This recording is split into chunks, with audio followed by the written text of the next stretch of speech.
सभी लोग लाइव हो चुके हैं और आज के सत्र का शुभारंभ डॉली मैम के द्वारा।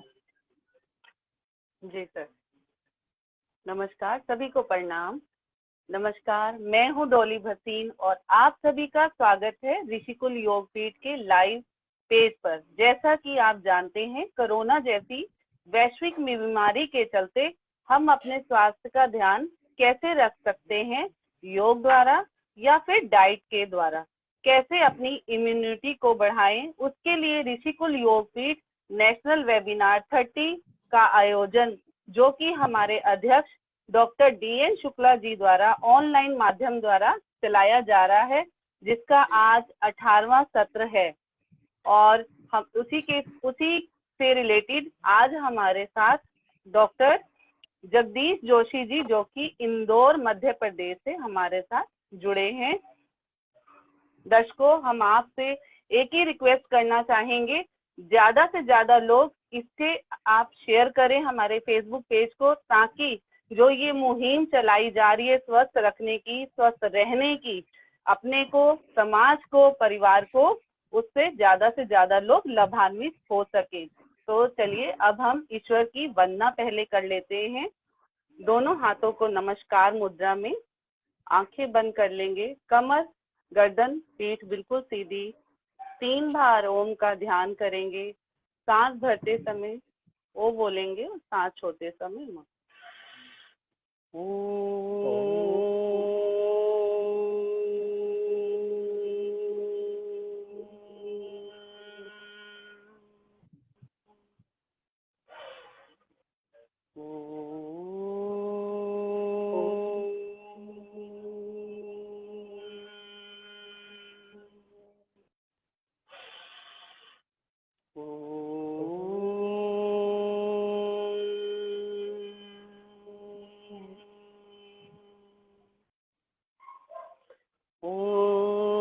संगच्छध्वं संवोध्वं संवो मनासि जानता देवा भागं यथा पूर्वे संजानाना उपासते संजानाना उपासते संजानाना उपासते। दोनों हाथों को रब करेंगे और अपनी आंखों पे लगाएंगे। पूरे चेहरे पे अपनी आंखों को धीरे से खोल सकते हैं। अब हम डॉक्टर साहब का संक्षिप्त में परिचय करा देते हैं। डॉक्टर जगदीश जोशी जी हमारे साथ जो कि जुड़ चुके हैं इंदौर से। Doctor Jagdish Joshi ji MA PhD वैदिक यूनिवर्सिटी फ्लोरिडा अमेरिका से हैं, कार्यरत हैं, और आज का विषय योग एवं प्राणायाम है। अब हम बुलाना चाहेंगे डॉक्टर DN शुक्ला जी को, वो आगे के प्रोग्राम का संचालन करें। धन्यवाद। धन्यवाद डॉली मैम।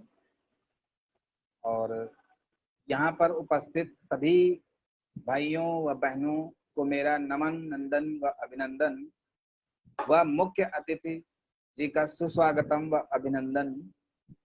और मैं देवनाथ शुक्ला, अध्यक्ष ऋषिकुल योगपीठ व संस्थापक ऋषिकुल योगपीठ, आज 18वां सत्र जो महासत्र है इस वेबिनार सीरीज का, लगातार अनवरत आज हम 18वें सत्र की ओर बढ़ चुके हैं और यह सत्र भी हमारा महासफलतम सत्र है, क्योंकि आज जो हमारे बीच मुख्य वक्ता, प्रवक्ता, मुख्य अतिथि उपस्थित हुए हैं, डॉक्टर जगदीश जोशी जी, जो बहुत ही महान विभूति हैं, क्योंकि डॉक्टर साहब की जो उच्च शिक्षा है MA PhD, जैसा कि डॉली मैम ने अभी बताया कि वैदिक हिंदू यूनिवर्सिटी फ्लोरिडा अमेरिका से इन्होंने जो है PhD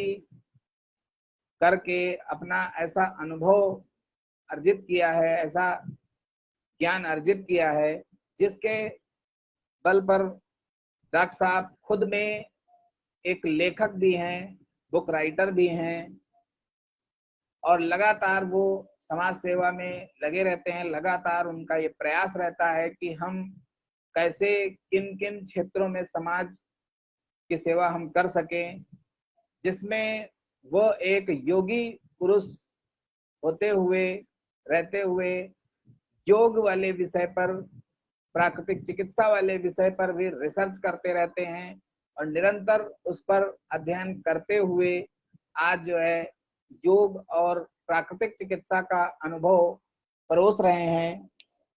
तो आज ये बहुत ही सौभाग्य का दिन है ऋषिकुल योग पीठ के लिए और ऋषिकुल योग पीठ से जुड़े उन श्रोताओं व दर्शकों के लिए जो आज निरंतर आज के इस महासत्र के लिए जो है वो बहुत ही उत्सुक हैं, एक्साइटेड हैं कि कब सत्र शुरू होगा। तो वो घड़ी आ चुकी है कि अब इस सत्र, इस महासत्र के आरंभ के लिए डॉक्टर साहब भी उपस्थित हो चुके हैं और मैं धन्यवाद करना चाहूंगा डॉक्टर साहब का भी कि उन्होंने आज अपना बहुत बहुमूल्य समय हमारे इस ऋषिकुल योग पीठ के इस वेबिनार सीरीज के आज महासत्र को उन्होंने दिया। और आगे की कड़ी में मैं ज्यादा समय नहीं लेना चाहूंगा और डॉक्टर साहब के लिए जो है स्वागत करने हेतु मैं डॉक्टर भगवान दास जी को आमंत्रित करूंगा कि वो आए और डॉक्टर साहब का अभिवादन व स्वागत करें। नमस्कार, मैं ऋषिकुल योगपीठ से दिल्ली से कोऑर्डिनेटर मैं डॉक्टर जगदीश जोशी जी का हार्दिक मन से धन्यवाद देता हूं और अपने पूरे परिवार के साथ जो ऋषिकुल योगपीठ का हमारा परिवार है तथा मेरा अपना पर्सनल परिवार भी है और हमारे पूरे समाज के साथ आपकी भावनाएं जुड़ी हैं और मैं इन शब्दों को ज्यादा यहीं विराम देते हुए डॉक्टर साहब को आमंत्रित करता हूं, कृपया आके अपने अनुभव का हमें लाभ दें। धन्यवाद। अनुपम जी, अनुपम जी। सर प्रणाम सर, नमस्कार। मैं अनुपम कुमार ऋषिकुल योगपीठ बिहार का कोऑर्डिनेटर हूँ। मैं डॉक्टर जगदीश जोशी सर का हार्दिक स्वागत करता हूँ इस परिवार से जुड़ने के लिए। और सर जगदीश जोशी सर आज का प्रवक्ता भी हैं। सर का स्वागत है इस वेबिनार में।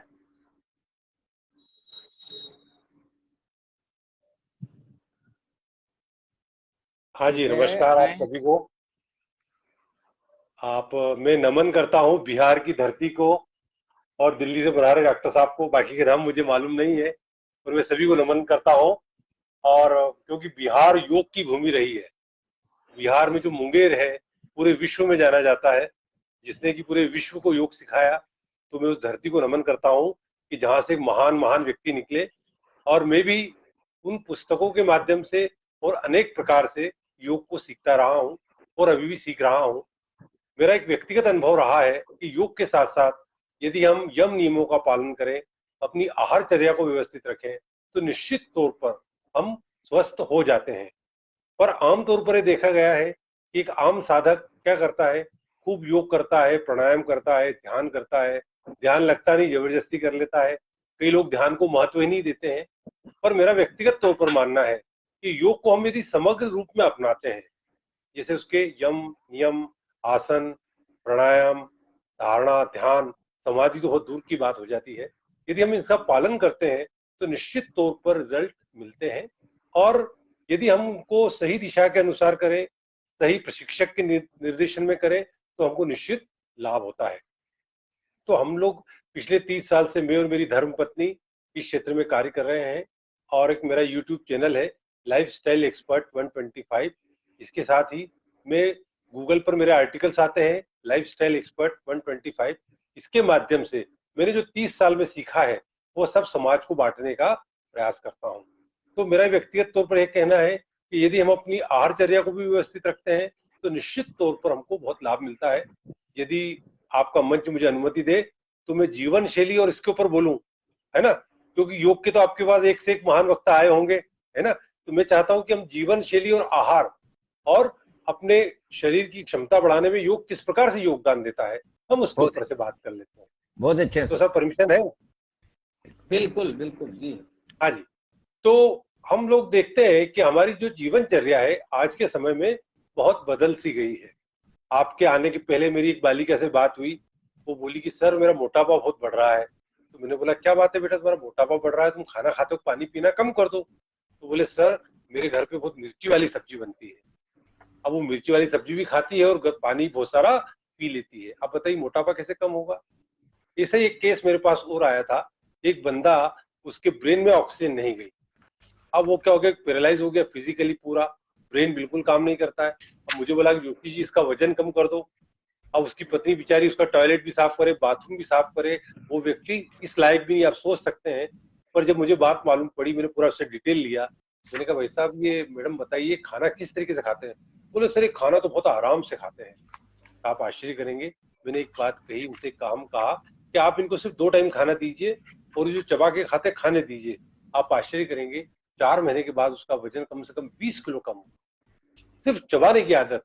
जो व्यक्ति बेचारा योग नहीं कर सकता, जो व्यक्ति प्राकृतिक चिकित्सा नहीं कर सकता, जो प्राणायाम नहीं कर सकता, तो मेरा मतलब ये नहीं कि करना नहीं है, जो कर सकते हैं उनको तो करना ही चाहिए ताकि उसको एडिशनल बेनिफिट मिले। तो इस बात के पीछे एक ही उद्देश्य मेरा कि हमको जीवनचर्या में यदि हम आवश्यक परिवर्तन करते हैं तो निश्चित तौर पर फायदा होता है।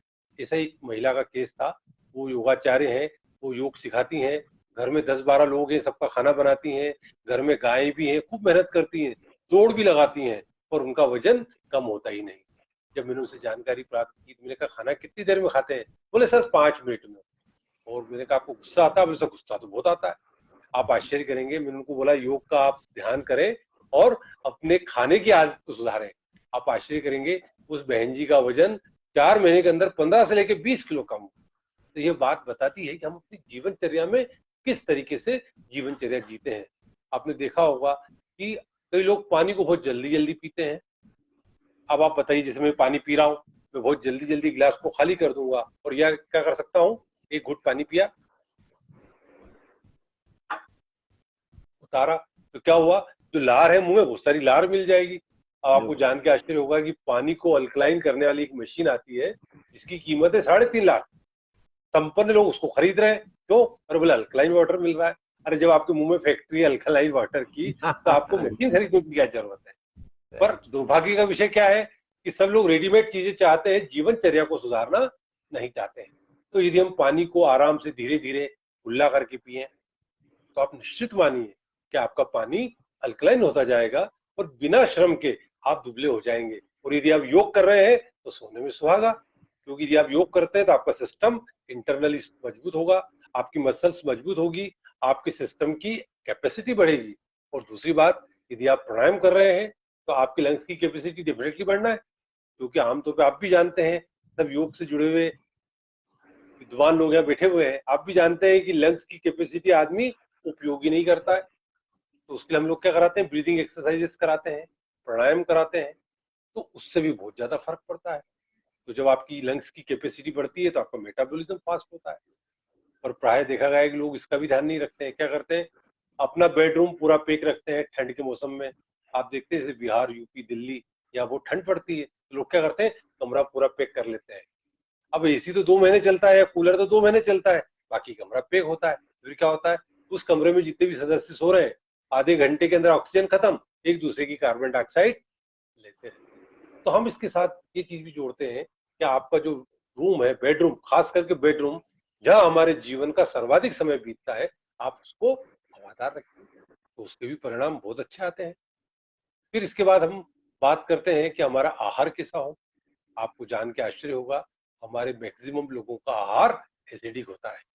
और आप बोलेंगे एसिडिक क्या होता है? मैं एक आम आदमी के हिसाब से बात कर रहा हूँ, आप लोग तो सब विद्वान है, पर एसिडिक आहार क्या होता है कि आम आदमी पूछेगा तो बोलेगा साहब हम तो दाल चावल रोटी सब्जी खाते हैं, फिर भी हमारी आंटी को कैंसर हो गया, फिर भी ये प्रॉब्लम हो गई, फिर भी हम बीमार हो गए, हम तो बाजार का कुछ खाते ही नहीं है। अरे भैया आप घर का दाल रोटी खा रहे हैं, वो भी तो एसिडिक है। तो हमको क्या करना है, अपने आहार में अल्कलाइन डाइट को शामिल करना। तो अल्कलाइन डाइट क्या होती है? जो परमात्मा हमको देता है वो है अल्कलाइन डाइट। परमात्मा हमको क्या देता है? ताजे फल, ताजी सब्जियां, है ना। अब अंकुरित अनाज जिसमें जान आ जाती है, ड्राई फ्रूट जिसको पानी में गलाते हैं उसमें जान आ जाती है। तो हम क्या करते हैं, मकान जो बनता है उसके लिए लाते हैं सीमेंट, सीमेंट जिसमें जान हो। और खाना कौन सा खाते हैं? जिसको तलते हैं, भूनते हैं, फ्राई करते हैं, जलाते हैं, सेकते हैं, उसकी पूरी जान निकाल देते हैं। तो आप बताइए, जब आपने भोजन की जान निकाल दी तो ये जिंदा कोशिकाओं वाला शरीर है, ये कैसे काम करेगा? आपको जान के आश्चर्य होगा कि हमारे देश में कुछ लोग बड़ा अच्छा काम कर रहे हैं। वो क्या कर रहे हैं कि उन्होंने कोरोना काल में लोगों को सिर्फ आहार के द्वारा ठीक किया। वो मास्क भी नहीं लगा रहे उस समय। मैं ये नहीं कहता कि मास्क नहीं लगाना चाहिए, मास्क तो लगाना चाहिए, पर उन्होंने लोगों का ट्रीटमेंट किया सैकड़ों की संख्या में, और उनको सिर्फ फल और सब्जी पर रखा, सूप पर रखा, जूस पर रखा। आप आश्चर्य करेंगे वो लोग स्वस्थ हो गए। और आज लोग लाखों रुपए खर्च करके भी स्वस्थ नहीं हो पा रहे। खर्चा भी हो रहा है और मालूम पड़ा कि किसी की किडनी डैमेज हो गई, किसी का हार्ट डैमेज हो गया। तो चिकित्सा पद्धति के सकारात्मक पक्ष भी हैं और नकारात्मक भी हैं। तो मेरा कहना है कि क्यों हम ऐसी नौबत आने दें कि हम बीमार पड़े। क्यों नहीं हम अपने डाइट में फल को शामिल करें, सब्जी को शामिल करें, सूप को शामिल करें, खड़े मूंग को शामिल करें, मोठ को शामिल करें। और यदि आपकी आर्थिक स्थिति अच्छी हो तो आप बादाम को शामिल करें, किशमिश को शामिल करें, अंजीर को शामिल करें, मनुका को शामिल करें। और सस्ता आइटम है आपका नारियल। ताजा नारियल 25-30 रुपए में आ जाता है। एक नारियल से हमारा पूरा पेट भर जाता है। इससे बढ़िया अल्कलाइन डाइट क्या हो सकती है? हम क्या कहते हैं कि हम बीमार होंगे तब अल्कलाइन डाइट खाएंगे। क्यों? जब बीमार होते हैं तो फल खाते हैं, फल खाते हैं तो अच्छे हो जाते हैं। और क्रेडिट किसको मिल जाता है? डॉक्टर साहब को। डॉक्टर साहब ने ठीक किया। अरे भैया आपको डॉक्टर साहब ने नहीं, इस प्राकृतिक डॉक्टर, इस फल ने ठीक किया। आप देखते हैं ना, हमको बुखार आता है तो क्या होता है? आपकी बॉडी का पित्त का लेवल बढ़ जाता है, एसिड का लेवल बढ़ जाता है, उससे गर्मी बहुत होती है। और हम क्या करते हैं, कई लोगों को देखा है मैंने, बीमार हुए, एक कटोरा भर के मूंग की दाल खा रहे हैं। अरे मूंग की दाल तो बड़ी हल्की होती है। अरे दादा तेरे को सब्जी रोटी तो पच नहीं रही है भाई, तू ये मूंग की दाल कहां से खा रहा है? लोग ऐसी गलती करते हैं। सही बात है कि नहीं? तो हमको इस बात का ध्यान रखना है कि हमको बीमार नहीं होना है, तो अपनी डाइट में अल्कलाइन डाइट शामिल करें ताकि आपका ब्लड अल्कलाइन बना रहे। और जब आपका ब्लड अल्कलाइन बना होगा तो क्या होगा? आपको बॉडी का टेम्परेचर नहीं बढ़ेगा, टेम्परेचर नहीं बढ़ेगा तो बुखार नहीं आएगा। तो हम लोग इस बात का ध्यान रखें कि किस प्रकार से अल्कलाइन डाइट हमारी रूटीन में शामिल है। तो उसके लिए हमको कुछ छोटे छोटे से नियमों का पालन करना है। सुबह उठते हैं, रात भर की लार मुंह में इकट्ठा होती है, तो हम क्या करें? सुबह उठे, पानी पिए, उतार दे, एक गिलास पानी पी ले। तो क्या हुआ? लार मिल गई आपके पानी में, एक गिलास भर के पानी पी लीजिए। अब पानी के बारे में बड़ी भ्रांतियां हैं। कोई बोलता है तांबे का पियो, कोई बोलता है कि चांदी का पियो, कोई बोलता है गर्म पानी पियो, कोई बोलता है नींबू पानी पियो। कौन सा पानी पिए भाई?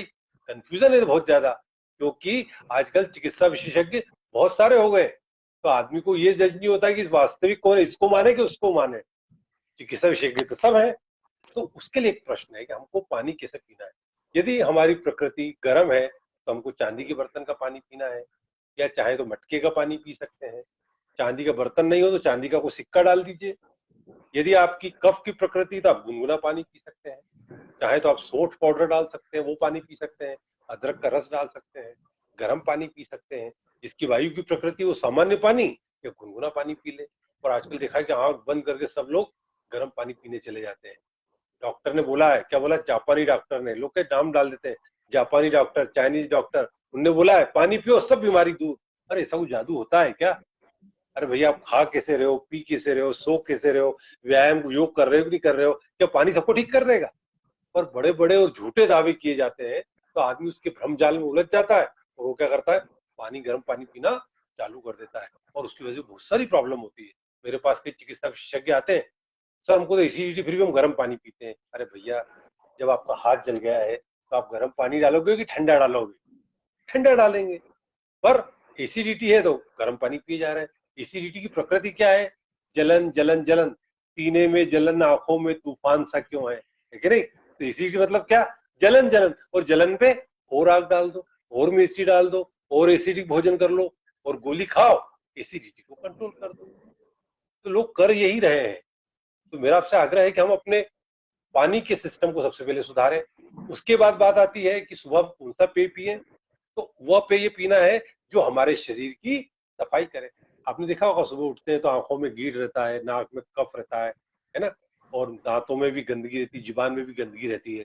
तो हमको पहली डाइट क्या लेनी है, जो पेट की सफाई करे। तो सफाई क्या करेगा, आंवला पानी, नींबू पानी, हम उसको पिए। रोज आंवला पानी पिए, रात को सूखा आंवला गला दे, सुबह उसका पानी पिए। जैसे लोग क्या कहते हैं, 2 घूंट जिंदगी की, बोले क्या, बोले आंवले का रस और एलोवेरा का जूस। अरे भैया, अपने घर पे सूखा आंवला मिलता है 80-100 रुपए किलो, 8-10 कली रात को पानी में गलाओ, सुबह उसको छान के पी लो। क्या कोई पैसा लगा, क्या उसमें कुछ प्रिजर्वेटिव है, क्या इसमें दादी की कोई शक्कर है, क्या इसमें नमक है, क्या कुछ नहीं है, सिंपल आंवला। तो यदि आंवला पानी पी लिया तो आप मान के चलो कि आपके सिस्टम की सफाई हो गई। आंवला क्या करेगा, आपकी स्किन को खूबसूरत बनाएगा, आपकी हड्डियों को मजबूत बनाएगा, पेट को साफ रखेगा, और जिनको एसिडिटी की प्रॉब्लम है उनकी भूख को बढ़ाएगा। क्यों, कि सिस्टम साफ हो। क्योंकि एसिडिटी होने का एक कारण ये भी है, क्या है, कि आपकी पाचन अग्नि धीमी हो गई, उस अग्नि को भी वो नॉर्मल लेवल पे लाए। तो आंवला पानी पी सकते हैं। उसके बाद लोग क्या करते हैं, बिस्किट, पोहा, उपमा, पराठा, दिल्ली वाले सर जानते होंगे, पराठे खाते हैं पंजाबी लोग, है ना। तो पराठे क्या करते हैं, सिस्टम को खराब करते हैं। हमको क्या करना है, सुबह फ्रूट्स खाना है, प्रकृति जो दे रही है, अमरूद, संतरा, मौसम्बी, सेब, फल जो मिले, केला, आम, जो पसंद है आप भरपूर फल खाइए, खा लीजिए फल। और फल के बाद क्या करेंगे, पका हुआ भोजन। और पके हुए भोजन के बाद क्या करना है अपने को, सब्जियों का सूप पी सकते हैं। और भोजन के साथ क्या कर सकते हैं, सलाद ले लें, चटनी ले लें। तो क्या होगा, इसके माध्यम से भी कच्चा आहार जाएगा। उसके बाद क्या गलती करते हैं, आटा, गेहूं का आटा, गेहूं का आटा कौन सा पिसवाते हैं, पतला। अरे भैया, पतला आटा तो मैदा चिपक जाता है कढ़ाई में, मोटा आटा पिसाओ रवे जैसा। आटा मोटा पिसवाना चाहिए। और यदि उस आटे में आप लौकी डालें, पालक डालें, मेथी डालें, जो सब्जी आपको पसंद है आप जो डाल सकते हैं उसको डाल के बनाइए रोटी। रोटी क्या होगी, पाचक होगी, आसानी से पच जाएगी। और मोटा आटा होगा तो आपके हाथों में नहीं चिपकेगा। कितनी प्यारी बात है। एक कढ़ाई है आपकी मैदे वाली और एक कढ़ाई है रवे वाली। मैडम जानती है कि मैदे की कढ़ाई को रगड़ रगड़ के साफ करना पड़ेगा, है कि नहीं। और रवा जिससे बना हलवा, वो कढ़ाई तो बिना उसकी साफ हो जाएगी, होती नहीं होती मैडम। तो इस प्रकार से हम अपने सिस्टम को सीखें कि हम पतले आटे का सेवन न करें। जितना आटा थोड़ा सा मोटा पिसाएंगे, रोटी और बाफले के बीच का आटा जो थोड़ा सा मोटा हो। लोग बोलते हैं यार रोटी कड़क बनती है, पानी डाल के अच्छा उसको गूंथिए, थोड़ा गला दीजिए आधा पौन घंटा, बहुत खस्ता रोटी बनेगी, आपका पेट एकदम साफ हो जाएगा। इस प्रकार से हम आहार का सेवन कर सकते हैं। और आहार को बड़े आराम से चबा चबा के शांति से खाना है। मैंने व्यक्तिगत तौर पे देखा है कि जो लोग भरपूर चबा चबा के खाते हैं वे कभी कब्ज के शिकार नहीं होते। जो भरपूर चबा चबा के खाते हैं वे मोटापे के शिकार नहीं होते। जो भरपूर चबा चबा के खाते हैं वे अपना आहार 30% पे ले आते हैं, 100 से सीधा 30%। मतलब यदि 6 रोटी खा रहे हैं तो आपका 3 रोटी में काम हो जाएगा, 4 खा रहे हैं तो 2 में ही काम हो जाएगा, तो 2 तक तो ठीक है। इतना प्रभाव पड़ता है। मैंने देखा है लोगों की डाइट में 80% डाइट कम हो जाती है सिर्फ अच्छी तरीके से चबा। तो आप भी चबा कर यदि खाते हैं और अपने स्टूडेंट्स को सुझाव देते हैं तो निश्चित तौर पर बहुत लाभ मिलता है। अन्यथा क्या होता है, मैंने देखा है लोग खूब योग करते हैं, खूब जिम जाते हैं, खूब दौड़ते हैं, खूब टहलते हैं, न जाने क्या क्या उपाय करते हैं, पर मोटापा है राम जाता ही नहीं है। तो मोटापा कब जाएगा भाई। आपने जिम गए, योग करके आए, बाहर कचौरी की दुकान है कचौरी खा ली, घर आए माता जी के हाथ का घी का पराठा खा लिया, तो कहाँ दुबलापन आएगा। बेचारा बदनाम योग हो जाता है कि योग करते हैं फिर भी दुबले नहीं होते।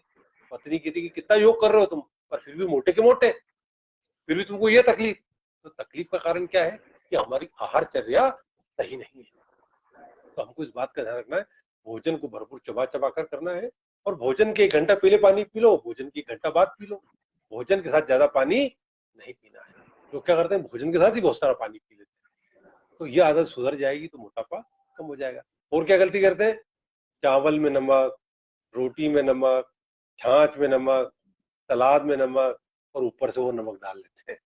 अब आप बताइए, जब आदमी मर जाता है तो उसकी हड्डियों को गलाने के लिए नमक डाला जाता है कि उसकी हड्डियां गल जाए, पर आप क्या कर रहे हो, नमक खा खा के अपनी हड्डियां भी गला रहे हो और वजन को भी बढ़ा रहे हो। आप बताइए कहाँ से फायदा होगा। तो मेरा आपसे आग्रह है कि अपने घर के अंदर कुछ इन संस्कारों को डाल दें ताकि योग के साथ साथ हम लोगों के परिवार को भी स्वस्थ निरोगी कर सकें। उसके बाद क्या करते हैं, दिन में बहुत सारी चाय पी जाते हैं, बहुत सारी कॉफी पी जाते हैं, और अभी तो आम का सीजन चल रहा है, आम का रस जिसमें बहुत सारी शक्कर होती है। आमतौर पर घरों में क्या होता है, महीने में 2 या 4 किलो शक्कर लगती है, पर जब मौसम आता है आम का तो मालूम पड़ा घर में 10-10 किलो शक्कर लगती है। उसमें दूध पका हुआ बिल्कुल गाढ़ा दूध, रबड़ी वाला दूध डाला जाता है और ऐसा शरीर मोटा होता है। फिर कहते हैं अरे सर आपके साथ दुबला कर दो। अरे भैया आपके से दुबले कैसे हो गए आप, जब तक आपका खाना सही नहीं होगा। तो प्रकृति ने हमको क्या दिया है, आम काट के खा लो, और आम का ज्यादा लाभ लेना है तो ऊपर से 1 कप 1 गिलास मीठा दूध पी लो, पर आप आम के अंदर बहुत सारी शक्कर डालोगे उसकी खटाई को दूर करने के लिए, तो वो तो आपको नुकसान देगा ना। तो आपको क्या करना है कि अपनी जीवनचर्या में इस बात का ध्यान रखना है कि हम नमक और शक्कर को उचित मात्रा में शामिल करें। मैं ये नहीं कहता कि नमक खाना बंद कर दो, है ना, शक्कर खाना बंद कर दो, आप बैलेंसिंग वे में खाइए तो निश्चित तौर पर आपको उसका लाभ मिलेगा और आप कभी रोगी नहीं होंगे। अब इसके बाद बात आती है पानी की। अक्सर ये देखा गया है कि लोग पानी का सेवन करते हैं, या तो गलत तरीके से करते हैं या बहुत कम मात्रा में करते हैं। तो आपको क्या करना है, पानी का पर्याप्त मात्रा में सेवन करना है। कम से कम 10 से लेकर 12 गिलास पानी पीना ही है। कई महिलाएं तो सिर्फ इसलिए पानी नहीं पीती हैं कि टॉयलेट जाना पड़ेगा। अरे भैया अपने खून को पतला कौन करता है, मांसपेशियों में कहाँ है पानी, सब में तो पानी है, यहाँ तक कि हड्डियों में भी पानी है। जब आप पानी नहीं पिएंगे तो क्या होगा, आपको सारी प्रॉब्लम हो जाएगी। और क्या होता है, हमारे चिकित्सक लोग दवा तो देते हैं किसकी, कि भैया आपका खून बहुत गाढ़ा है, पर पानी पीने के बारे में बता ही नहीं पाते और ना हमको जानकारी है। मेरा आपसे आग्रह है कि पानी कम से कम 10 से लेकर 12 गिलास पीना है। गर्मी के मौसम में 2-4 गिलास बढ़ सकता है, ठंड के मौसम में 2-4 गिलास घट सकता है। तो जब इस प्रकार का हम पालन करते हैं तो निश्चित मान के चलिए कि हमारा शरीर स्वस्थ होता है। उसके बाद बात आती है शाम की। तो शाम को हमको क्या खाना है, हल्का खाना खाना है। और आमतौर पे क्या होता है, सर्विस क्लास शाम को भारी खाना खाता है, वैसा खाना खाता है जो खाना पचे नहीं, वह खाना जो शरीर को नुकसान पहुंचाए। तो हमको क्या करना है, खाना ऐसा खाएं कि जिससे वह आराम से पच जाए। मतलब सुबह का भोजन कैसा होगा, बच्चे जैसा, दोपहर का भोजन जवान जैसा, और रात का भोजन बूढ़े जैसा। जब आप इस प्रकार का भोजन करेंगे तो निश्चित मानिए कि आप स्वस्थ हो जाएंगे। इसके साथ ही जैसे कि हमने बात की कि योग का सत्र है, तो हमें योग के भी अभ्यास करने चाहिए। अब आप बोलेंगे कि योग के अभ्यास से क्या मतलब है, योग का अभ्यास आपको शारीरिक रूप से, मानसिक रूप से, आध्यात्मिक रूप से और सामाजिक रूप से स्वस्थ बनाता है। पर योग का अभ्यास किसके निर्देशन में करना है, किसी कुशल चिकित्सक के निर्देशन में, किसी कुशल निर्देशन के उसमें करना है।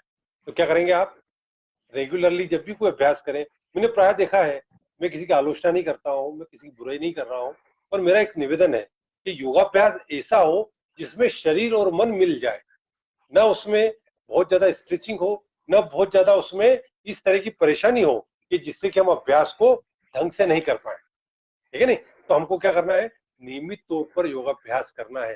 और योगाभ्यास में क्या ध्यान रखना है कि हर आसन को जो हम करते हैं तो उसको ध्यान की अवस्था तक ले जाए।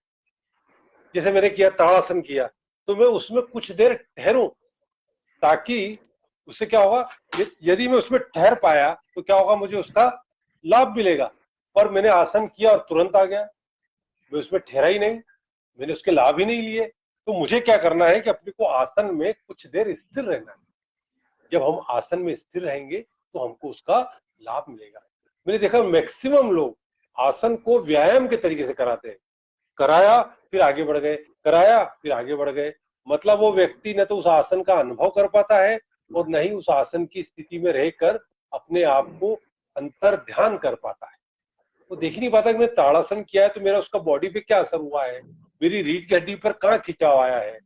तो आपसे निवेदन है कि जो लोग सुन रहे हैं, यहाँ पर तो काफी योग के विद्वजन बैठे हैं, पर जो लोग इस वीडियो को सुन रहे हैं उनसे आग्रह है कि आप 4 आसन कम करिए, पर उसको स्थिरता के साथ करें। जैसा कि योग के अंदर सूत्र है, क्या सूत्र है, स्थिरम सुखनम आसनम। आसन की वह स्थिति श्रेष्ठ है जिसमें हम सुखपूर्वक रुक सकते हैं, पर हम तो क्या करते हैं कि सुखपूर्वक गए नहीं और वापस मूल स्थिति में आ जाते हैं। तो मेरा आपसे आग्रह है कि हमको क्या करना है कि आसन की स्थिति में हम जाएं, उसमें कुछ देर रुकें और उस स्थिति में देखें कि हमारे शरीर पर क्या असर हो रहा है, वह आसन हमारे शरीर पर क्या प्रभाव डाल रहा है। तो उसका क्या फायदा होगा, हम उस आसन के अंदर स्थिर हो पाएंगे और उस आसन का लाभ मिलेगा। मैंने देखा कि कई चिकित्सा विशेषज्ञ इसी प्रकार से आसन कराते हैं। मैंने देखा है कि 1 घंटे में मुश्किल से वो 8 या 10 आसन कराते हैं, पर उस आसन को डूब कर कराते हैं, उसका परिणाम मिलता है। क्या होता है, इससे मसल्स में ताकत आती है, मसल्स में स्ट्रेंथन होता है और हम अपने मजबूत शरीर को और अच्छा बना पाते हैं। तभी तो कहते हैं ना कि योग में और दूसरे व्यायाम में अंतर है। हम योग में क्या करते हैं, मसल्स को फुल्ली स्ट्रेच कर लेते हैं और उसके बाद इतना स्ट्रेच करते हैं कि जितना हमारे शरीर की क्षमता हो। और दूसरा अभ्यास में क्या होता है, वो अपनी कैपेसिटी से बाहर स्ट्रेचिंग करवा देते हैं, तो उसका परिणाम क्या होता है कि आदमी को तकलीफ हो जाती है। पर योग क्या कहता है कि स्थिरम सुखनम आसनम, आप तब तक ही जाइए जब तक आप उसमें सुख का अनुभव कर रहे हैं। तो आप मुझे बताइए योग कितना फायदेमंद है। तो इस प्रकार हम देखते हैं कि योग के द्वारा हमको इस प्रकार से। और दूसरी बात ये देखिए कि योग हर चीज पर काम करता है। कैसे काम करता है, यदि मूलाधार चक्र जागृत कर लिया आपने तो आपको डर नहीं लगेगा, आपको लेटरिन की प्रॉब्लम नहीं होगी, आपको पाइल्स नहीं होगा, आपको फिशर नहीं होगा, आपको फिस्टुला नहीं होगा। कितनी प्यारी चीज है, कितनी ब्यूटी है योग की। नहीं तो लोग फिशर और फिस्टुला में लाखों रुपए खर्च कर देते हैं और उनका जीवन दर्दनाक बन जाता है। एक व्यक्ति मेरे पास आया, अरे सर खाना तो खा रहा हूं मैं, ऐसा दुबला हो गया वो, पर सर कल सुबह टॉयलेट जाऊंगा तो हालत खराब हो जाएगी। उसको एक प्रयोग बताया। कौन सा प्रयोग बताया, आपको भी बताता हूँ। गीला नारियल और किशमिश, उसको कहा तू एक काम कर भाई, उस नारियल को पीस ले और नारियल और किशमिश खा ले और रात को 1 गिलास दूध में 1 चम्मच घी डाल के पी लेना। अगले दिन वो दौड़ा दौड़ा आया, अरे सर लेटरिन आ गई। सोचिए आप, एक छोटा सा प्रयोग आदमी को कब्ज और पाइल्स और फिशर जैसी तकलीफों से मुक्त करा देता है। तो हमको क्या करना है, मूलाधार चक्र का अभ्यास कराना है, जिससे कि व्यक्ति को पाइल्स, फिशर और फिस्टुला की तकलीफ ना हो। उसके बाद एक बात का ध्यान रखना है कि हमारा मूलाधार चक्र और एनस स्वस्थ रहे। तो नहाने के बाद जब हम नहाते हैं तो गुदा द्वार को अच्छी तरीके से धोएं। कई बार क्या होता है, कई लोगों के एनस इतने हार्ड हो जाते हैं कि फट जाते हैं, खून निकलने लगता है। तो उसको क्या करना है, अच्छे से पानी से धोना है, ताकि बाई चांस थोड़ा स्टूल लगा हो, गंदगी लगी हो, वो वहां की साफ हो जाए। तो आपने मूलाधार चक्र को मजबूत कर लिया। उसके बाद कौन सा चक्र आता है, स्वादिष्टान चक्र। अक्सर महिलाओं को प्रॉब्लम होती है किसकी, यूरिन इन्फेक्शन की, यूट्रस की प्रॉब्लम्स होती है, मेंसेस की प्रॉब्लम होती है। जब आदमी बड़ा हो जाता है तो उसको प्रोस्टेट की प्रॉब्लम हो जाती है और जवानी में वासनाओं पर नियंत्रण नहीं रहता है। तो यदि स्वादिष्टान चक्र को जागृत कर लेते हैं तो निश्चित मानिए कि इन सारी समस्याओं से मुक्ति मिल जाती है। जैसा कि आप जानते हैं कि हमारा सारा सिस्टम क्या होता है, ग्रेविटेशनल फोर्स के कारण नीचे लटक रहा है। पर जब आप मूलाधार चक्र का, स्वादिष्टान चक्र का अभ्यास करते हैं तो उस चक्र के माध्यम से उन ऑर्गन्स को ताकत मिलती है और जब उन ऑर्गन्स को ताकत मिलती है तो हम स्वस्थ हो जाते हैं। उसके बाद आता है आपका मणिपुर चक्र। मणिपुर चक्र क्या करता है, मणिपुर चक्र का काम है पाचन। और यदि इसका यदि इमोशनल फायदा देखें, ज्वेलसी, गुस्सा, नफरत, अहंकार, ये सब पेट से पैदा होता है। बोलते हैं ना, तेरे पेट में जलन हो रही है क्या, मतलब तेरे पेट में नफरत हो रही है क्या। तो हम बस कपालभाति प्राणायाम के द्वारा या पेट के प्राणायाम के द्वारा, पेट की क्रियाओं के द्वारा अपने मणिपुर चक्र को जागृत कर सकते हैं। इसके साथ क्या फायदा है इसका, फिजिकल फायदा, पेट की चर्बी कम हो जाती है, मोटापा कम हो जाता है। तो आप बताइए कितना प्यारा अभ्यास है। तो हम पेट के अभ्यास कर सकते हैं। उसके बाद नंबर आता है आपका अनाहत चक्र का, हृदय चक्र का। तो हृदय चक्र को कैसे जागृत कर सकते हैं, प्राणायाम द्वारा आप कर सकते हैं। भस्त्रिका, श्वास को फेंकते हैं, कितना प्यारा चक्र है। यहीं से प्यार पैदा होता है, यहीं से इमोशंस पैदा होते हैं। तो हम उसको, लोगों को जब भी योग कराएं तो कोशिश ये करें उसके साथ में उसके बेनिफिट्स को जरूर जोड़ दें। हम क्या करते हैं, उसके साइंटिफिक पक्ष को नहीं बताते हैं। यदि हम उसके साइंटिफिक पक्ष को बताएंगे तो निश्चित मानिए कि उसको निश्चित लाभ हो। उसके बाद आपने देखा कि अक्सर महिलाओं को प्रॉब्लम होती है थायराइड की, पुरुषों को भी होती है पर महिलाओं में संख्या ज्यादा पाई जाती है। उसके कारण वे बहुत ज्यादा फूल जाती हैं, कम खा के भी वे मोटी हो जाती हैं। सिर्फ थायराइड ग्रंथि स्वस्थ नहीं होती है, पूरा सिस्टम इफेक्टेड होता है। तो हमको क्या करना है, थायराइड ग्रंथि को स्वस्थ रखने के लिए उज्जयी प्राणायाम का अभ्यास करना। और थायराइड के लिए बड़ा प्यारा अभ्यास है, आपके साथ में एक सीक्रेट रिवील कर रहा हूँ। यदि आप थायराइड की यदि किसी को प्रॉब्लम है तो उसको यदि कोथमीर का रस मतलब क्या करना है, 4 चम्मच कोथमीर का पेस्ट बना के रख लेना है और 1 गिलास गर्म पानी में उसको डाल के सुबह सुबह उसको पिला देना है। थायराइड ग्रंथि स्वस्थ हो जाती है। यदि धनिया पाउडर, धनिया पत्ती उपलब्ध नहीं हो तो उसका जो धनिया पाउडर आता है आप उसका भी प्रयोग कर सकते हैं। उसको उबाल के और ठंडा करके पिला दें। उसके बाद आता है आपका आज्ञा चक्र। आज्ञा चक्र के लिए भी प्राणायाम है। श्वास को लेना और छोड़ना के माध्यम से हम आज्ञा चक्र को जागृत कर सकते हैं। तो हमने देखा कि योग के अंदर कितनी प्यारी चीज है कि मूलाधार से लेकर सहस्त्रार तक हमको जागृत कर दिया।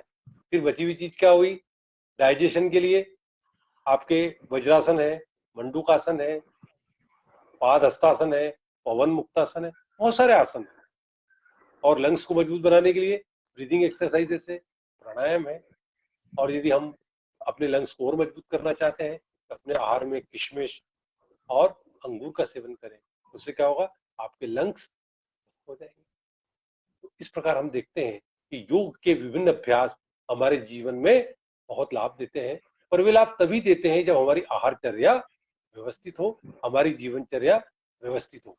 जब हमारी जीवनचर्या व्यवस्थित होगी तभी हमें उसका लाभ मिल पाएगा। तो मेरा आपसे विनम्र आग्रह है कि इस मंच के माध्यम से मैं आह्वान करता हूं कि हम लोग अपनी जीवनचर्या को जरूर व्यवस्थित करें। आप लोगों की जीवनचर्या व्यवस्थित है, पर जो साधक आपके अंडर में आते हैं, जो साधक आपसे सीखते हैं, उनकी जीवनचर्या को उचित दिशा प्रदान करेंगे तो मेरा मानना है कि निश्चित तौर पर हम उन्हें स्वस्थ करने में मदद कर पाएंगे। इस प्रकार से आपने देखा कि योग और आहारचर्या से हमने लोगों को स्वस्थ किया। अब बात आती है प्राकृतिक चिकित्सा। तो प्राकृतिक चिकित्सा बड़ी ही अनमोल चिकित्सा है और दुर्भाग्य का विषय है कि यह चिकित्सा सिर्फ कुछ संपन्न लोगों तक हो गई है। जैसा कि हम सुनते हैं कि फलाने मुख्यमंत्री जी गए, प्रधानमंत्री जी गए, उद्योगपति गए, वहां सेंटर पे गए, वहां उन्होंने चिकित्सा ली। अरे दादा, वो चिकित्सा आपके घर पर भी हो सकती है। आपके घर पे रह के, आपके वर्किंग प्लेस पे रह के आप कर सकते हो। हर कोई अफोर्ड नहीं कर सकता कि बड़े शहरों में जाए और वहां के पेमेंट को पेड कर दे। वहां पर काफी महंगे लाख लाख सवा लाख रुपए के पैकेजेस होते हैं, 10 दिन के और 15 दिन के। तो आप यदि इन सब चीजों को सीख लेते हैं, अपनी जीवनचर्या को व्यवस्थित कर लेते हैं, तो निश्चित मानिए वे सारी क्रियाएं आप घर पर कर सकते हैं। इस उद्देश्य के लिए मैंने एक यूट्यूब चैनल बनाया है जिसका नाम है लाइफ स्टाइल एक्सपर्ट 125। मेरा आपसे आग्रह है कि यदि आपने उस चैनल को सब्सक्राइब नहीं किया है तो आप तुरंत सब्सक्राइब करें। और आप यदि चाहते हैं कि डिटेल्ड में आर्टिकल मिले तो मैंने ब्लॉग लिखता हूँ। आप यदि गूगल पे जाएंगे और लिखेंगे लाइफ स्टाइल एक्सपर्ट 125, आपको मेरे 80 से लेकर 85 आर्टिकल्स मिल जाएंगे। उन आर्टिकल्स में सारी जानकारी डिटेल में दी है। आप उन आर्टिकल को पढ़ें, उनको समझें, और यदि कोई सुझाव हो या आपके पास कोई विशेष ज्ञान हो तो मुझे बताएं, ताकि हम उस चीज को जन जन तक प्रसारित करें। होता क्या है कि ज्ञान तो हमारे पास है, हम उसको बांटते नहीं है।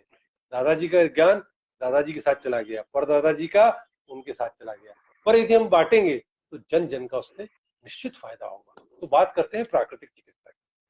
प्राकृतिक चिकित्सा का क्या काम है? प्राकृतिक चिकित्सा का काम है कि हमारे शरीर के 4 सफाई कर्मी अंगों को स्वस्थ करना। तो हमारे 4 सफाई कर्मचारी कौन है? आंतें, किडनी, त्वचा और लंग्स। हमको क्या करना है? इन सबको स्वस्थ करना है। तो सबसे पहले अपन बात करते हैं किडनी की। तो किडनी कैसे स्वस्थ होगी? किडनी को स्वस्थ करने के लिए, जैसा कि मैंने आपसे चर्चा की थी, कि हमको अपने आहार में नमक का सेवन कम करना है। जितना हम अधिक नमक का सेवन करते हैं उतनी किडनी हमारी अफेक्टेड होती है। इसके अलावा पेड़ू की लपेट, एक गीला कपड़ा करके निचोड़ के आप अपने पेड़ू पर नाभि के नीचे लपेट लीजिए, ऊपर से गर्म कपड़ा लपेट लीजिए। 1.5 घंटे के लिए आपकी किडनी का फंक्शन अच्छा हो जाएगा। जैसा कि आप जानते हैं आजकल हाई ब्लड प्रेशर के कारण, डायबिटीज के कारण लोगों की किडनियां डैमेज हो रही हैं। तो वो क्या करना है? किडनी को स्वस्थ बनाना है। और मैं आपको एक बात और बता देता हूँ, किडनी एक बार खराब हो गई तो फिर वो रिपेयर नहीं होती है, उसका सीधा ट्रांसप्लांट ही होता है। कितने भी बड़े चिकित्सक हो उसको किडनी को सही नहीं कर सकते। और ट्रांसप्लांट के बाद भी इन्फेक्शन का डर रहता है, आदमी का मेडिकल का खर्चा बढ़ जाता है और दर्द की समस्या बढ़ जाती है। तो नमक की मात्रा को कम कर दें। और जो लोग शराब, सिगरेट और ज्यादा एसिडिक भोजन करते हैं, एक बात पक्का मान के चलना, एसिडिटी सर्दी से लेकर कैंसरों का कारण है। यदि आपकी किडनी को स्वस्थ रखना है तो आपके ब्लड को अल्कलाइन करना पड़ेगा। उसके बाद बात आती है कि पानी को पर्याप्त पिए। पर्याप्त पानी पिएंगे तो किडनी फंक्शन अच्छा करेगी। उसके बाद नंबर आता है पेट का। आंतों का, इंटेस्टाइन का। तो इंटेस्टाइन को स्वस्थ करने के लिए प्राकृतिक चिकित्सा में गर्म ठंडा से, मिट्टी की पट्टी का प्रयोग, पेड़ों की लपेट, बहुत सारे प्रयोग, कटी स्नान, तो इन प्रयोगों के द्वारा आप आपके पेट को साफ रख सकते हैं। इसके साथ ही यदि आप सब्जियों का सूप पीते हैं, खट्टे फल खाते हैं, खट्टी सब्जियां खाते हैं, तो आपका पेट साफ रहता है। क्योंकि मैंने देखा है लोग अपने तांबे के बर्तन को इमली से रगड़ रगड़ कर साफ करते हैं, पर बेचारा शरीर नींबू के लिए तरस जाता है, नींबू खाते ही नहीं है, इमली खाते ही नहीं है। होटल जाते हैं तो नींबू पानी से हाथ धोते हैं, पर शरीर के अंदर खटाई डालती नहीं है। जब आप खटाई नहीं डालेंगे तो सिस्टम आपका खराब हो जाएगा। तो हमको क्या करना है, रेशेदार आहार का सेवन करना है, पर्याप्त फल और सब्जियों का सेवन करना है, और सप्ताह में एक दिन उपवास करना है, ताकि आप यदि फलों पर उपवास करते हैं तो आपका पाचन संस्थान मजबूत हो जाता है। ये तो बात होगी आपकी प्राकृतिक चिकित्सा की कि पेट को कैसे स्वस्थ करें। उसके बाद नंबर आता है त्वचा का। तो त्वचा को कैसे स्वस्थ करेंगे? त्वचा को स्वस्थ करेंगे पतले टॉवेल से शरीर को रगड़ना।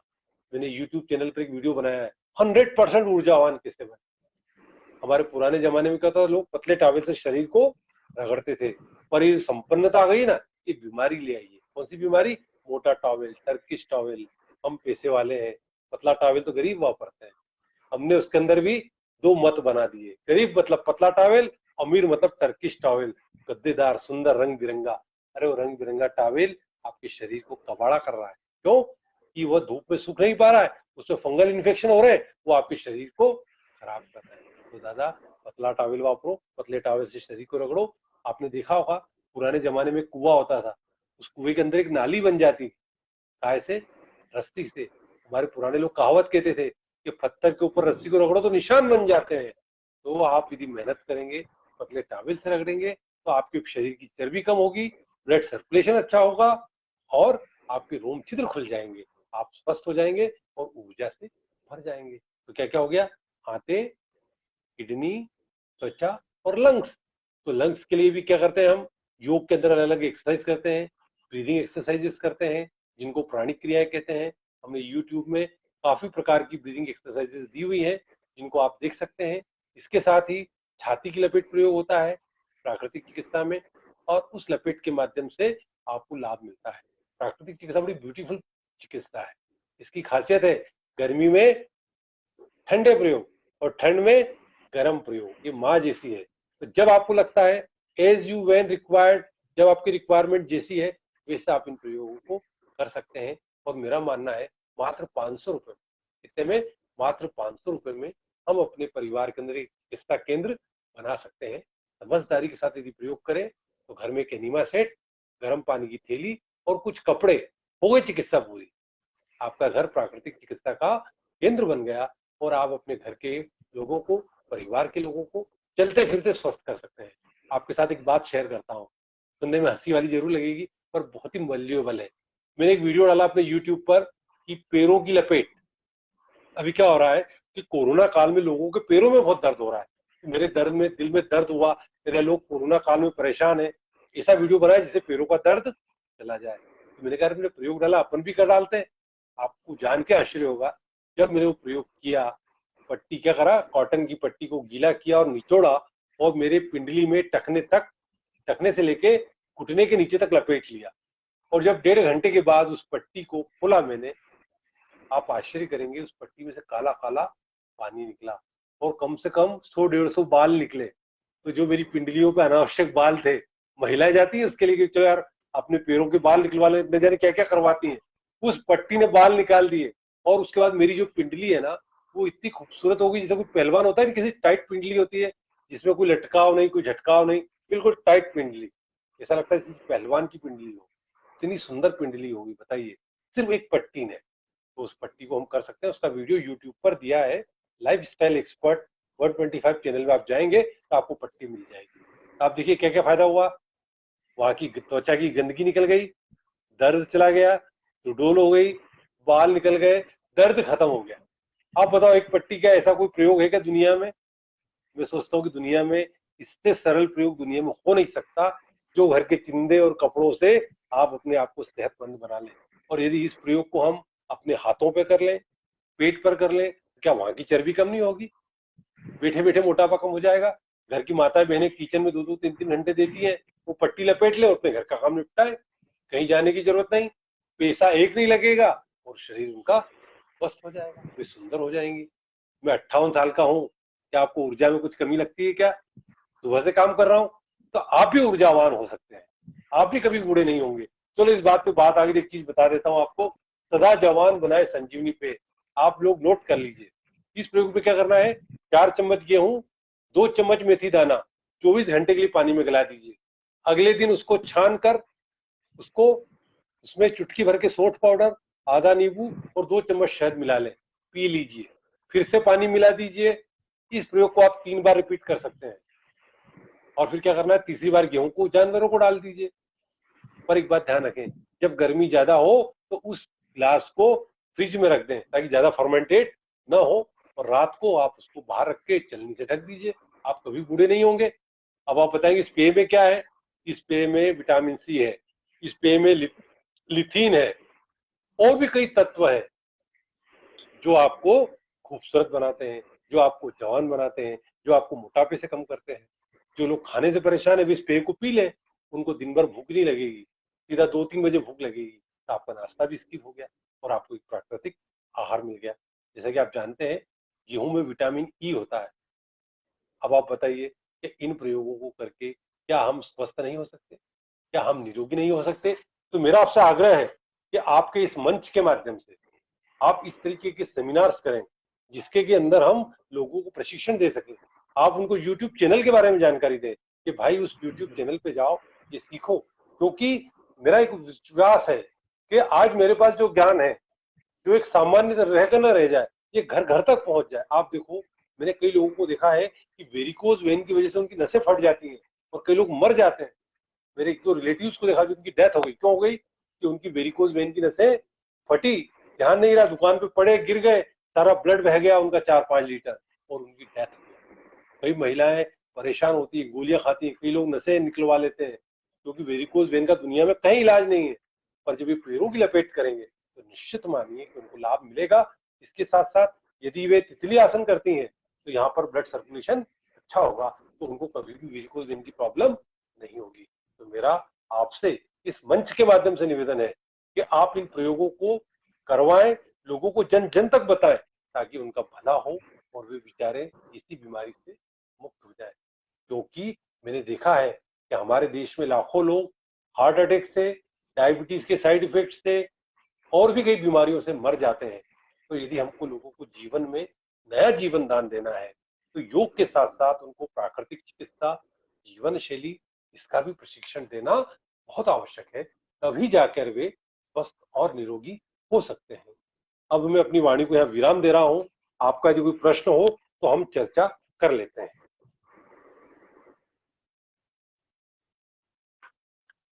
बोलिए। बहुत बहुत धन्यवाद डॉक्टर साहब आपका जो है, क्योंकि आपने आज ऐसी विशिष्ट जानकारी, महत्वपूर्ण जानकारी आज हमारे श्रोता व दर्शकों को प्रदान की।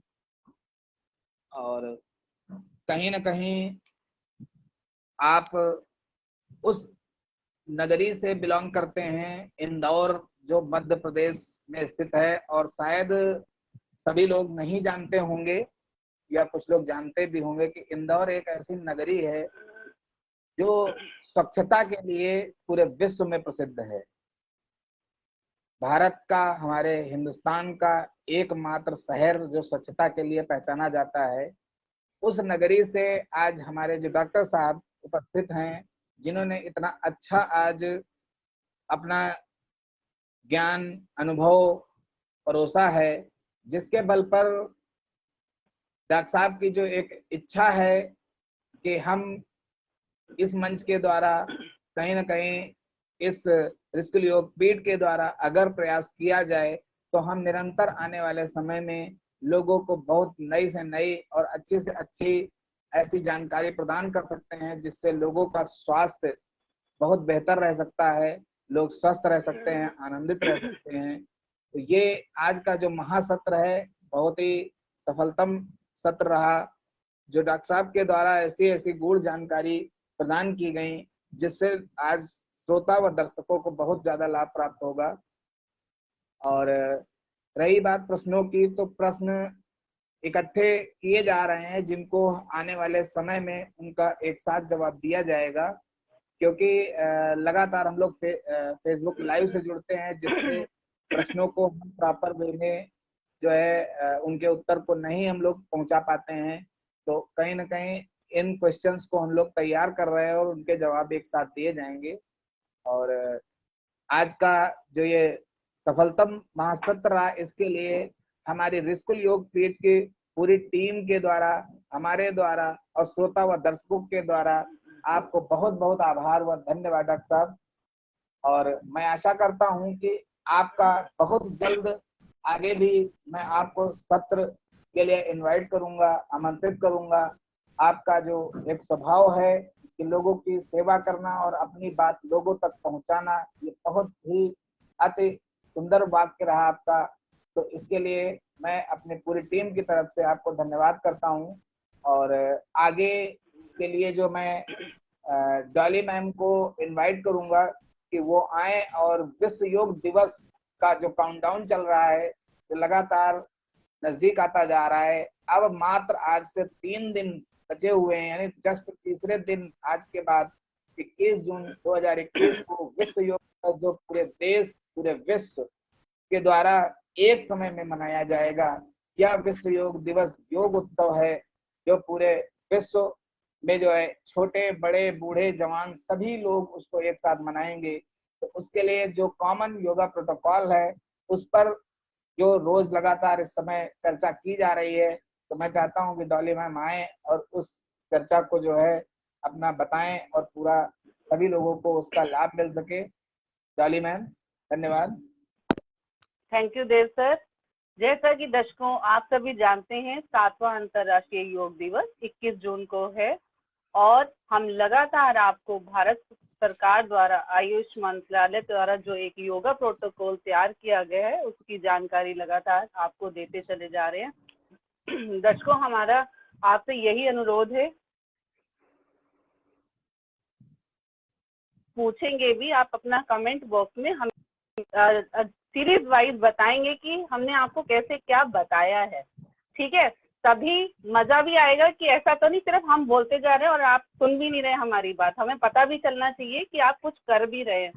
तो 20 को हम आपसे पूछेंगे, आप हमें सीरियल वाइज बताएंगे भी कि आप क्या सुन रहे हैं और क्या हमें कर रहे हैं कि नहीं कर रहे हैं। तो सबसे पहले एक बार मैं कल का और परसों वाला सेशन का रिमाइंड करा देती हूँ, और उसके बाद आज नई रूपरेखा बाद वाले आसन की बतानी है हमें। सबसे पहले ईश्वर वंदना, फिर ग्रीवा के 4 चरण, जिसमें गर्दन को हम आगे पीछे झुकाते हैं और साइड से झुकाते हैं, फिर उसके बाद घुमाते हैं विश्वान, और बीच में जरूर रखेंगे, धीरे धीरे करेंगे। उसके बाद हमारा स्कंद चालन। स्कंद चालन में हाथों को स्ट्रेच करते हुए ऊपर, सांस भरते हुए नीचे, ठीक है? और सेकंड उसका आपका स्कंद चक्र, यानी रोटेट करना है क्लॉकवाइज और एंटी क्लॉकवाइज। थर्ड इज कटी चालन, यानी कि कमर के व्यायाम, जिसको आप धीरे धीरे दोनों हाथों को सामने रख के पूरा घुमाएंगे और आपका एक हाथ आपके कंधे पे आ जाएगा, दूसरा भी इस साइड से जाते हुए कंधे पे आ जाएगा। नेक्स्ट है आपका घुटना संचालन, जिसमें आप चेयर पोज की पोजीशन में बैठ जाएंगे और जितना हो सके उतना ही बैठे, जबरदस्ती नहीं करनी किसी को भी। आप अपना देख ले, घुटने की इंजरी या घुटने से रिलेटेड कोई भी प्रॉब्लम हो तो आप ज्यादा नहीं बैठेंगे। तो ये हो गया हमारा आपको बताया हुआ लगातार वाला, जो कि हम 4 दिन से आपको बता रहे हैं। तो ये आप अपना पूरे अच्छे से याद कर लें और करते चले जाएं। उसके बाद है आपके खड़े होकर किए जाने वाले आसन, जिसमें ताड़ आसन, ये भी हमने आपको बता दिया था, वृक्ष आसन, पादहस्तासन, अर्ध चक्रासन, त्रिकोण आसन। इसमें आपकी 5 हैं। सबसे पहले ताड़ आसन, दोनों हाथों को स्ट्रेच करते हुए पूरा आप होल्ड करेंगे, जितना ज्यादा हो सके आप होल्ड करेंगे और देन नीचे आ जाएंगे। उसके बाद आपका वृक्ष आसन, अपने एक पैर को अपने इनर थाई पे लगा के उसमें आपको होल्ड करना है। और थर्ड इज पादहस्तासन, पाद का मतलब पैर है और हस्त का मतलब हाथ है, दोनों हाथों को उठाइए, पैरों को टच करिए। अर्ध चक्रासन में सीधे खड़े हो जाएंगे, दोनों हाथ कमर पे और पीछे की तरफ झुकाते हुए अपनी बॉडी को धीरे धीरे जितना हो सके। फिर उसके बाद है त्रिकोण आसन, यानी कि 3 कोण बन जाएंगे। आप सीधे खड़े हो जाएंगे, दोनों पैरों में गैप, और पूरा आप अपने हाथ को नीचे टच करेंगे और ऊपर वाले हाथ को देखेंगे। इस तरह से ये हम आपको बता चुके हैं, सिर्फ हम आपको एक बार रिमाइंड करा रहे हैं दर्शकों। और उसके बाद है हमारे बैठकर किए जाने वाले अभ्यास, उसमें है दंडासन, भद्रासन, अर्ध उष्ट्रासन। तो दंडासन तो आरामदायक एक स्थिति है, जैसा कि ऐसे आप बैठ जाएंगे दोनों पैरों को सामने और अपने हाथों को पीछे, हथेलियां पीछे रख के और गर्दन को पीछे की तरफ ऐसे कर लेंगे। इसमें आपको बहुत ज्यादा आराम मिलता है। और भद्रासन में जैसे कि बटरफ्लाई पोज होता है, उस सिचुएशन में आप अपनी बॉडी को लेके बैठ जाएंगे। अर्ध उष्ट्रासन में, उष्ट्रासन, उष्ट मतलब ऊंट की स्थिति, अर्ध मतलब आधा, आधा आप झुकेंगे और दोनों अपने एंकल को पकड़ लेंगे। उसके बाद है हमारा शशांक आसन और वक्रासन। वक्रासन से आपकी कमर को लाभ होता है, आपकी वेस्ट लाइन का फैट कम होता है। शशांक आसन जैसे बच्चे स्क्रॉल करते हैं और डाउन बिल्कुल आगे की तरफ अपनी आरामदायक स्थिति में आ जाते हैं, दिस वन मीन शशांक आसन। उसके बाद है आपके लेटने वाले अभ्यास, उदर के बल लेटने वाले अभ्यास, उदर मतलब पेट के बल लेटने वाले अभ्यास, जिसमें हम भुजंगासन, जिसे सर्पासन भी कहते हैं, दोनों हाथ पूरा आप लेट जाएं पेट के बल, दोनों हाथों को चेस्ट के पास और धीरे धीरे ऊपर उठाते हुए कमर को अपना अपर एरिया उठाते हैं, पूरा उठा लेंगे और सांस भरते हुए देन होल्ड और डाउन। उसके बाद है शलभासन, दोनों हाथों को थाइस के नीचे लगाएंगे और अपर बॉडी को ऊपर की तरफ उठाते हुए पैरों को भी धीरे धीरे उतना ही आप ऊपर उठाएंगे और होल्ड करेंगे। मकर आसन स्थिति में समझ लीजिए आपको पूरा आराम मिल जाता है कमर में, दोनों हाथों को ऐसे करके लेट गए, नेक को आप अपनी एक साइड कर लेंगे, राइट साइड, और विश्राम मुद्रा में दोनों पैर आप अपने पंजे जो हैं बाहर की तरफ कर लेंगे, लेट जाएंगे। और थोड़ी देर बाद अपनी गर्दन को आप लेफ्ट साइड भी कर सकते हैं। तो पीठ अब आ जाएंगे, पीठ के बल लेटकर किए जाने व्यायाम। सेतु बंधासन, सेतु मतलब पुल के समान आपकी स्थिति शरीर की बन जाती है। फिर पवन मुक्त आसन, जो कि आपकी बॉडी में जब ज्यादा एयर हो जाती है, जब हमें नुकसान करती है, तो वो आपकी जो कार्बन डाइऑक्साइड को निकालने का काम करता है, पवन मुक्त आसन। उसके बाद है शवासन। शवासन यानी कि आप आरामदायक स्थिति में लेट गए और रिलैक्स कर लिया अपने पूरे शरीर को। तो चलिए दर्शकों, आज इतना ही, और साथ साथ हमारे करते भी रहें और याद भी रखेंगे, क्योंकि 20 को आपका एग्जाम भी है और हमें लिख के आप कमेंट बॉक्स में सीरियल वाइज बताएंगे भी। तो अब हम डीएन शुक्ला जी को बुलाना चाहेंगे कि वो आए और बाकी की प्रक्रिया को संभालें। धन्यवाद डॉली मैम। अब मैं चाहूंगा कि doctor Bhagwan Das ji, Delhi state coordinator school Yogpeeth, आए और हमारे आज के मुख्य अतिथि, मुख्य प्रवक्ता डॉक्टर जगदीश जोशी जी का जो है धन्यवाद करें और उन्हें शुभकामनाएं दें। नमस्कार डॉक्टर साहब, आपका बहुत बहुत स्वागत। आपने थोड़े ही शब्दों में गागर में सागर डाल दिया और हमें बड़ी खुशी हुई। आज एक नया ज्ञान और मिला। टॉवल के बारे में मुझे वाकई में ही नहीं मालूम था कि ये जो टॉवल हम अंगोछा लेते थे, पहले कंधे में जो अंगोछा डाला करते थे, वही मेरे को याद आ गया कि हाँ, ये अंगोछा जो है ना, हमारे को वही याद दिलाता है कि हमें स्लाइटली थोड़ा सा पतला वस्त्र ही स्नान के लिए इस्तेमाल करना चाहिए। और जो आपने ये जो 4-5 चीजें बताई, गेहूं, मेथी, सौंठ और नींबू, है ना जी, इसमें शायद एक चीज और रह गई है। तो मैं चाहूंगा कि वो शायद डिक्लेयर कर दें डॉक्टर साहब। देखिए सर, उसमें एक तो सौंठ है, नींबू है और शहद है। अच्छा, हाँ जी, हाँ हाँ, शहद था, राइट। तो उसके लिए विशाल को जी जी जी, ठीक है। और मैं ये समझता हूँ कि हमारे सब साधक वह हमारे परिवार के सभी लोग अस्वस्थ हैं, बिल्कुल जानकारी से भरपूर हैं।